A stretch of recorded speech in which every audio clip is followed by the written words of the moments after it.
Cette vidéo est sponsorisée par AliExpress. AliExpress, vous connaissez forcément, c'est une plateforme d'achat en ligne pour des produits de tout type. Personnellement, j'utilise assez souvent AliExpress pour des produits variés allant de la montre connectée Xiaomi au téléphone OnePlus, mais aussi des posters ou encore des produits de randonnée. AliExpress, c'est vraiment la tanière d'Alibaba à moindre frais, et en plus, ils se sont vraiment améliorés au niveau des garanties. Par exemple, j'ai déjà dû faire appel au SAV, et franchement, c'est du solide. D'ailleurs, pour la petite histoire, depuis bientôt 2 ans, ça n'a pas pu vous échapper, mais j'ai moins de cheveux sur le caillou, et ça, c'est grâce à une tondeuse Xiaomi que j'ai dégotée sur AliExpress pour 11 €. Et elle marche encore depuis 2 ans, toutes les semaines. Donc, merci AliExpress. Et justement, dans pas longtemps, AliExpress va fêter ses 12 ans d'existence, et pour cette occasion, le site va mettre les petits plats dans les grands en vous offrant des réductions jusqu'à moins 70%, et en plus, la livraison est gratuite. L'événement prend place du 28 mars à 9 h du matin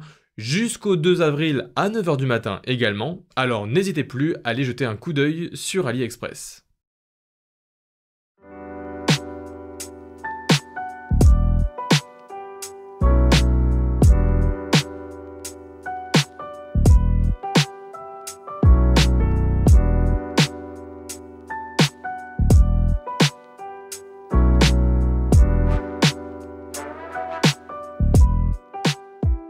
Après ma petite promenade chez Apple dans ma dernière vidéo, on revient sur Android et dans le secteur où l'OS est le moins à l'aise en plus, le monde des tablettes. Il faut dire qu'à moins de 400 €, les bonnes tablettes sous Android ne sont pas légion, et c'est pas la récente Tab A8 de Samsung qui me donne tort. Plusieurs années après les Mi Pad 4 très abordables mais peu disponibles en Europe, Xiaomi revient sur le devant de la scène avec la Mi Pad 5, une tablette sans concession. Réel rival de l'iPad classique, la tablette de Xiaomi semble faire les bons choix entre prix contenu et performances alléchantes. Une combinaison largement appréciée à sa sortie, mais là on est 6 mois plus tard et je me suis dit qu'il était temps pour un avis à long terme. Alors, cette Mi Pad 5 vaut-elle vraiment le coup ? Pour commencer, la Mi Pad 5 c'est quand même une grande tablette. Et même si les bordures de l'écran sont réduites, il faut quand même de la place pour caser son écran de 11 pouces. Xiaomi a bien fait les choses et on retrouve une tablette qualitative dans la main et assez dense. On sent qu'on n'a pas de vide et que tout est installé très serré. Les bordures de l'écran sont amincies et les côtés du produit complètement plats, ce qui renforce l'aspect premium. Malheureusement, ces arêtes de la tablette demeurent assez coupantes et peu confortables à tenir. Heureusement par contre, avec son poids d'environ 500 grammes, la Mi Pad 5 reste discrète en main, mais je vous conseille quand même d'opter pour une coque ou un étui pour adoucir tout ça. Quand on retourne la tablette, on retrouve l'unique capteur photo dans un design propre aux produits Xiaomi de 2021 et on a également une grande surface mat. Malheureusement ici on est sur une surface en plastique qui n'est pas terrible et qui, malgré le côté dépoli, prend rapidement les traces de doigts et de gras, et ça, c'est assez dommage. Si on revient à l'écran, on est face à une tablette clairement conçue pour le multimédia. 11 pouces avec une résolution de 2560 par 1600, c'est largement suffisant en termes de netteté. J'ai trouvé l'écran très bon d'un point de vue colorimétrique et la luminosité de cette dalle IPS suffisante. Oui, ici on est sur de l'IPS et pas de l'OLED, à environ 350 €, il fallait s'y attendre. Et puis, super point positif, ici l'écran est 120 Hz fixe. Donc on a une superbe réactivité sous le doigt et tout est rapide. Le caractère fixe du taux de rafraîchissement, ici à 120 Hz, ne serait un point négatif que si l'autonomie ne suivait pas, mais on verra ça après. Dans tous les cas, regarder du contenu sur cet écran s'est révélé être une superbe expérience. Jeux, films, séries ou encore lecture de BD, ouais, en fait, c'est vraiment un bon écran. Et puis, surtout, le gros point positif au niveau du multimédia, ce sont les 4 haut-parleurs situés sur les côtés et qui diffusent un super son bien puissant et rond. C'est très agréable à l'oreille et personnellement, j'ai connu des enceintes Bluetooth moins pertinentes que ces haut-parleurs, c'est dire.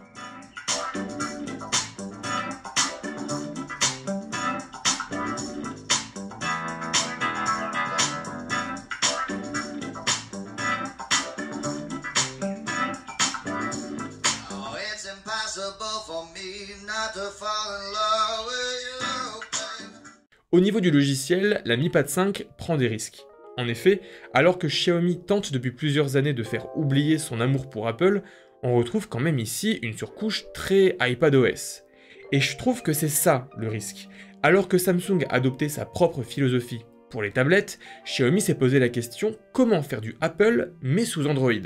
Et bah la réponse est simple, on ne peut pas. Ou du moins, pas pour l'instant. Et c'est dommage car on a quand même 2-3 bonnes idées logicielles, malheureusement, ces dernières ne sont pas très abouties. Par exemple, le système de dock à la Apple est vraiment sympa. On retrouve toutes ses applications principales en bas. Et ça nous permet de naviguer entre les applications plus facilement. Malheureusement, ce dernier manque de personnalisation et de polyvalence. De plus, sur ce dock, on lance les applications en mode fenêtré. Pas de bol, les principales applications ne sont pas compatibles, comme les paramètres, Google Actu ou encore Chrome, alors que Pokémon Unite ici se lance en fenêtré, mais dans un mauvais fenêtré, c'est con. Et puis, quitte à faire du Apple, autant éviter ses défauts, ne pas retrouver d'accès rapide aux paramètres en 2022, c'est quand même la loose. Ici, il faut à chaque fois aller chercher l'application paramètres, on a quand même déjà vu mieux optimiser. D'ailleurs, en parlant d'optimisation, c'est bien là le principal problème de cette tablette.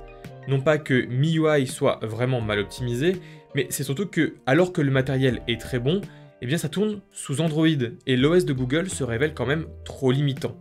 On est juste sur une interface smartphone, mais en plus grand. La majorité des applications font la même chose, c'est-à-dire afficher le contenu, mais aussi élargi. Et là où c'est pas trop grave sur une tablette de 7 ou 8 pouces, c'est complètement délirant pour du 11 pouces. Par exemple, les jeux s'étirent sur un écran 11 pouces, et si je prends Pokémon Unite, ça fait un peu trop gros pour être joué correctement. Possibilité d'optimisation développée par Samsung, ici on ne retrouve pas, malheureusement, une interface type Chromebook ou DeX en natif. Dommage, ça aurait permis de transformer sa tablette en petit PC nomade, et même si j'ai trouvé pour vous une sorte d'alternative grâce à l'APK de l'application PC Mode, l'application du téléphone pliant de Xiaomi, eh ben ça marchouille un peu, c'est sympa, mais c'est loin d'être optimisé. C'est globalement l'idée que me procure cette Mi Pad. Même en configuration PC, avec un clavier ou une souris, ça marche bien, mais on sent très bien que c'est pas prévu pour, et c'est rapidement saoulant. C'est pour ça que toujours en 2022, et en attendant les gros progrès promis par Google, ces tablettes Android sont surtout de bons outils pour regarder des films ou des séries, plutôt qu'autre chose. Et c'est dommage, car au niveau performance, cette Mi Pad 5 est loin d'être ridicule. Avec son Snapdragon 860, on obtient des résultats très corrects et agréables. La tablette s'est montrée suffisamment performante depuis 6 mois, et elle le sera pour les 3 prochaines années, sans problème. En jeu et dans l'interface, tout est fluide, et surtout, cette puce ne chauffe pas. Même en plein benchmark, tout reste sous contrôle. Pour autant, on reste quand même toujours bien loin des performances d'Apple, et c'est toujours un peu frustrant. Pas de problème dans l'immédiat, mais là où les iPads connaissent un excellent suivi de mise à jour et une excellente longévité grâce à leur performance, je pense que ce ne sera pas le cas de cette Mi Pad, et dans tous les cas, dans 2-3 ans, on n'aura plus de mise à jour. Au niveau de l'autonomie, ici, on a quand même une grosse batterie de 8720 mAh qui procure une autonomie plus que satisfaisante.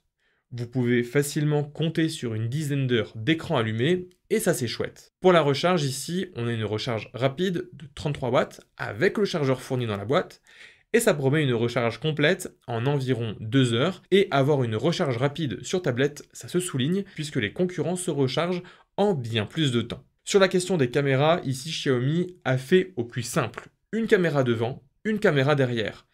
Et oui, malgré ce que peut laisser penser le design à l'arrière, le deuxième emplacement n'est ici que pour rappeler que la caméra est un capteur de 13 mégapixels. Merci Xiaomi, c'est vraiment un détail important. Concernant la qualité, ces caméras sont plutôt pas mal. Les couleurs sont fidèles et les selfies sont aussi convaincants. Et cerise sur le gâteau, avec le capteur arrière, on peut filmer jusqu'en 4K à 30 fps. Au niveau de la caméra frontale, on est ici sur un capteur de 8 mégapixels capable de délivrer des vidéos en Full HD 30 fps, donc pas de 60 fps, pas de 4K. Bon, on pouvait s'en douter, sur une tablette à environ 300 €.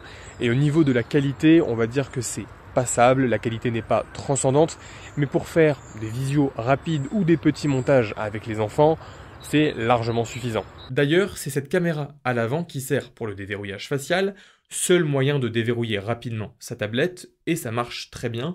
Le capteur est très réactif et si je préfère toujours la rapidité d'un capteur d'empreinte, eh ben tant pis, ici ce capteur facial marche quand même pas mal. En conclusion, cette Mi Pad 5 est quand même un partenaire idéal pour regarder du contenu, des films ou encore des séries.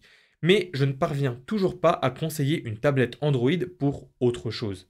Le manque d'optimisation des applications rend l'usage assez chaotique et si c'est juste pour avoir un smartphone en plus grand, bah, je trouve que autant rester sur son smartphone. Dans tous les cas, à environ 300-350 euros, elle n'a pas de rival sous Android et si vous devez faire vraiment un choix entre par exemple la Tab A8 ou cette Xiaomi Mi Pad 5, clairement partez sur cette Mi Pad 5. Performante, écran au top et super qualité sonore, il ne lui reste plus grand chose pour qu'elle soit plus pertinente qu'un iPad, mais c'est pas encore le cas.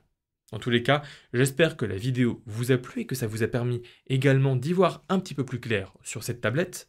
En attendant la prochaine vidéo, eh bien je vous invite à vous abonner à la chaîne et à liker cette vidéo. Et pour le reste, eh bien prenez soin de vous et restez curieux. Allez, salut!